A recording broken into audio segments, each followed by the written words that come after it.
स्वागत है दोस्तों आप सभी का फिर से हमारे YouTube चैनल में।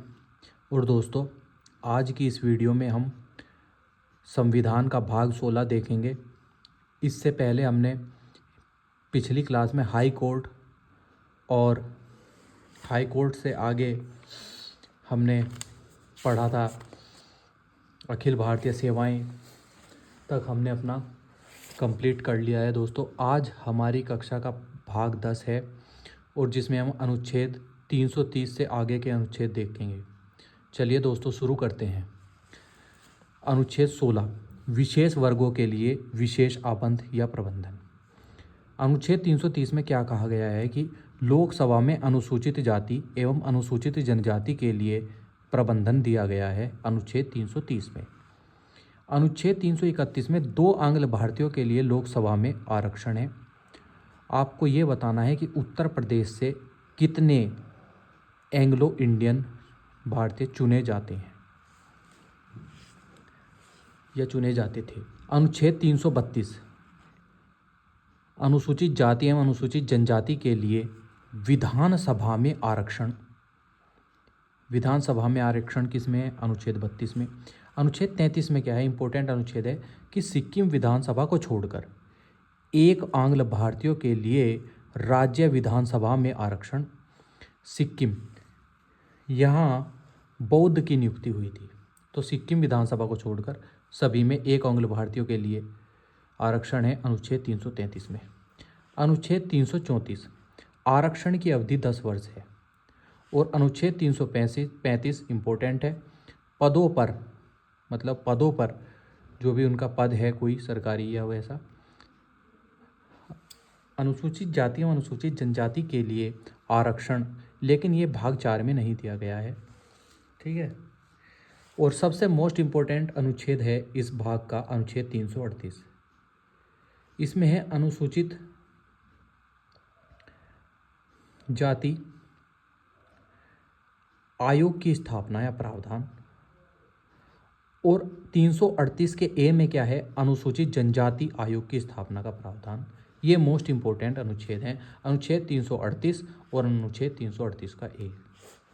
अनुच्छेद 340 में देखते हैं। अनुच्छेद 340 में है ओबीसी के लिए पदों पर आरक्षण। अनुच्छेद 341 राज्य की सुप्रीम एससी की सूची। और 342 में राज्य की एसटी की सूची, अनुसूचित जाति और अनुसूचित जनजाति की सूची। ठीक है, जो इतना महत्वपूर्ण नहीं है। अब देखते हैं भाग 17 राजभाषा। यहाँ से एक प्रश्न लगभग हर परीक्षा में बनता है, क्योंकि ये भारत की राजभाषा हिंदी के बारे में दिया गया है। अनुच्छेद 343 से 315 तक भारत की राजभाषा हिंदी है। अनुच्छेद 343 में क्या कहा गया है कि संघ की राजभाषा हिंदी होगी और लिपि देवनागरी होगी। तो भारत की कोई राष्ट्रीय भाषा नहीं है, भारत की केवल राजभाषा है जो कि हिंदी है, जो कि अनुच्छेद 343 में दी गई है। और जो क्या है? देवनागरी लिपि है, जिसकी घोषणा कब की गई थी? 14 सितंबर 1949 को की गई थी। इसीलिए हम 14 सितंबर को ही हिंदी दिवस मनाते हैं। और लागू कब हुआ ये आयोग? 26 जनवरी 1965 से लागू है। ठीक है। अनुच्छेद 343 के बी की बात करते हैं। अंग्रेजी को राजभाषा के रूप में 15 वर्षों के लिए लागू किया गया था। अनुच्छेद 345 इम्पोर्टेंट है, इसमें राज्य की भाषाएं आती है और उनको अपनाने की प्रक्रिया आती है। अनुच्छेद 346 केंद्र व राज्यों के बीच भाषा का संचार हिंदी में होगा। अनुच्छेद 348 संघ के न्यायालय की राजभाषा हिंदी होगी। और अनुच्छेद 350 प्लिय याचना की भाषा भी हिंदी होगी, याचना की भाषा भी हिंदी होगी। अनुच्छेद 350 के ए में क्या कहेंगे हम? अनुच्छेद 350 के ए में राज्य का कर्तव्य है कि वे स्थानीय भाषा में प्रारंभिक शिक्षा दें। या ये अल्पसंख्यकों के लिए भी पूछ लिया जाता है कि अल्पसंख्यकों को अपनी भाषा में शिक्षा का अधिकार है, अपनी स्थानीय भाषा की शिक्षा का अधिकार है, वो अनुच्छेद 350 के ए के अंतर्गत है। अनुच्छेद 351 में हिंदी भाषा का विकास करना भी राज्य का कर्तव्य होगा। अनुच्छेद 355 राज्य का शासन संविधान के प्रावधानों के अनुसार चलाना। अनुच्छेद 358 और 359 में मौलिक अधिकारों पर राष्ट्रीय आपातकाल है। भाग 18, 19, 20 दिया गया है। इसमें 18 में आपातकाल है। आपातकाल 352 से 360 है, जिन्हें हम राष्ट्रपति के दौरान जब राष्ट्रपति पढ़ रहे थे तब पढ़ लिया था, तो आप राष्ट्रपति वाली क्लास देख सकते हैं इसके लिए। भाग 19 राष्ट्रपति को सजा नहीं है, अनुच्छेद 361 में है। भाग 20 में संविधान संशोधन है। भाग 20 संविधान संशोधन है, इम्पोर्टेंट है। तो भाग 20 देखते हैं, भाग 20 में क्या दिया गया है।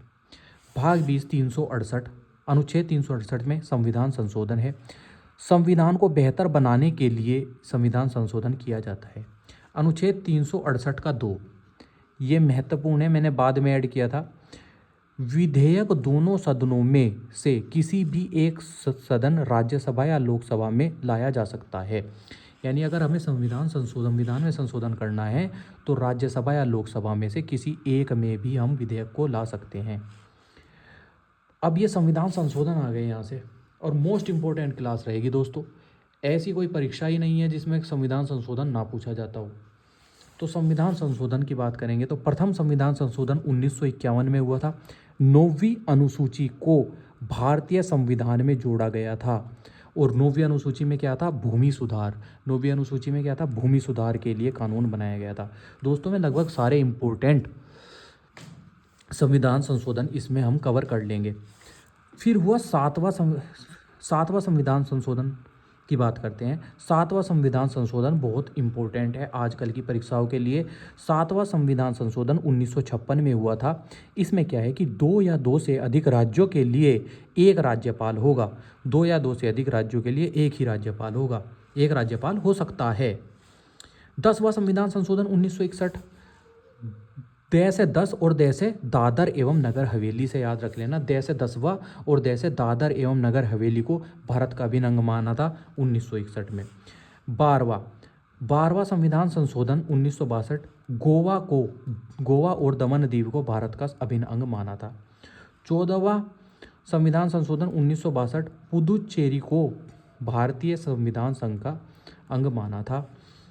31वां संविधान संशोधन 1973, लोकसभा में सीटों को 525 से बढ़ाकर 545 कर दिया गया था। ये इम्पोर्टेंट है दोस्तों। 31वां संविधान संशोधन, लोकसभा में सीटों को 525 से बढ़ाकर 545 कर दिया गया था 31वें संविधान संशोधन में। 36वां संविधान संशोधन 1975, इसमें सिक्किम को 22वां राज्य बनाया था।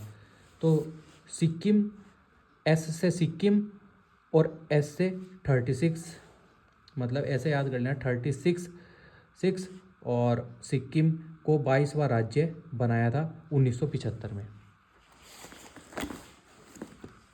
अब देखते हैं दोस्तों आगे। और 39वां संविधान संशोधन 1975, 39वां संविधान संशोधन 1975, इसमें राष्ट्रपति, उपराष्ट्रपति, लोकसभा अध्यक्ष एवं प्रधानमंत्री के निर्वाचन को न्यायालय में चुनौती नहीं दी जा सकती है, इसके बारे में प्रावधान है। न्यायालय में हम चुनौती नहीं दे सकते। 42वां संविधान संशोधन तो सबसे ही, ये तो लघु संविधान है, समझ गए, ये तो पापा हैं। तो 42वां संविधान संशोधन 1976, पापा हैं ये सब संविधान संशोधनों के, क्योंकि इसमें क्या हुआ, सबसे इन्हें लघु संविधान भी कहा जाता है। इसमें प्रस्तावना में समाजवादी, पंथ निरपेक्षता एवं अखंडता शब्दों को जोड़ा गया था। इसी संविधान संशोधन के तहत 4A जोड़ा गया था, भाग 4A जोड़ा गया था, जिसमें क्या है, मौलिक कर्तव्य है। बिल्कुल सही। इसी संविधान संशोधन के तहत राष्ट्रपति को अपनी मंत्रिपरिषद की सलाह को मानने के लिए बाध्य किया था। संवर्धित सूची में 5 विषय जोड़े गए थे। बांट एवं माप, शिक्षा जोड़ी गई थी। परिवार नियोजन एवं जनसंख्या नियंत्रण जोड़ा गया था। फॉरेस्ट, वनों एवं जंगली जंतुओं पक्षियों की सुरक्षा, फॉरेस्ट, वन के लिए 42वां संविधान संशोधन 1976 में। और वाइल्ड लाइफ कन्वर्सेशन, ये भी हमने 42वें संविधान संशोधन 1976 के द्वारा जोड़े थे। और दोस्तों अब आते हैं 44वां संविधान संशोधन 1978। आपातकाल की घोषणा करने से पहले राष्ट्रपति को मंत्रिपरिषद से सलाह लेना अनिवार्य है। आपातकाल की घोषणा तभी करेंगे, पहले मंत्रिपरिषद की सलाह लेंगे। संपत्ति के अधिकार को हटाकर 300A में शामिल कर दिया गया था। ये भी 1978 का है संविधान संशोधन। 44वां संविधान संशोधन में संपत्ति का जो अधिकार था उसको हटाकर हमने अनुच्छेद 300A में कर दिया था। अब आते हैं 52वां संविधान संशोधन 1985। 52वें संविधान संशोधन 1985 में प्रेस की स्वतंत्रता, यानी कि 52वां संविधान संशोधन 1985 दल बदल पर रोक भी था। इसमें ये दो चीज़ हुई थी, प्रेस की स्वतंत्रता और दल बदल पर रोक। प्रेस की स्वतंत्रता और दल बदल पर रोक। 53 व 1986 में हुआ, मिजोरम 23वां राज्य बन गया। 53 में मिजोरम 23वां राज्य बन गया था।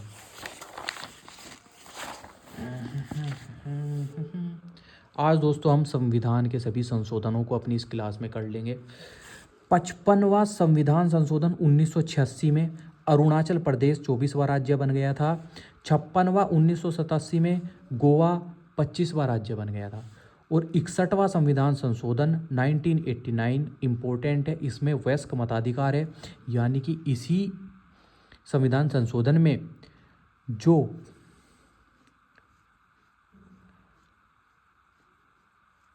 ये गलत लिखा दोस्तों, जो वयस्क मताधिकार वोट देने की आयु 21 से घटकर 18 वर्ष हो गई थी। 21 से 18 वर्ष, 21 से 18 वर्ष हो गई। 69वां संविधान संशोधन 1991 में हुआ। ये दोनों बहुत इंपॉर्टेंट है। दिल्ली में 70 सदस्यों की विधानसभा का गठन हुआ 1991 में, 1991 में। और 69वां संविधान संशोधन है। इसके लिए क्वेश्चन ये भी आ जाता है कि दिल्ली को राजधानी का दर्जा किस संविधान संशोधन से मिला। 70वां संविधान संशोधन 1992 में दिल्ली पुदुचेरी में विधानसभा राष्ट्रपति के निर्वाचन में हिस्सा हुआ। 73वां संविधान संशोधन तो बहुत 73-74 तो लगभग हर परीक्षा में पूछे जाने वाले मोस्ट इंपॉर्टेंट है। 73वां संविधान संशोधन 1992 में पंचायती राज को संवैधानिक दर्जा मिला। पंचायती राज भाग 9 में है, अनुसूची 11 में है। ठीक है। 74वां संविधान संशोधन नगर पालिका, 74वां 1992 में नगर पालिका, 73वां 1992 में पंचायती राज। नगर पालिका भाग 9A में है और अनुसूची 12 में है। और दोस्तों इनके आज के टाइम में ये भी पूछे जाते हैं कि इनके मद कितने हैं। इस पंचायती राज वाली में मद कितने हैं और इसमें मद कितने हैं। तो दोस्तों इसमें मद है 29 और इसमें मद है 18।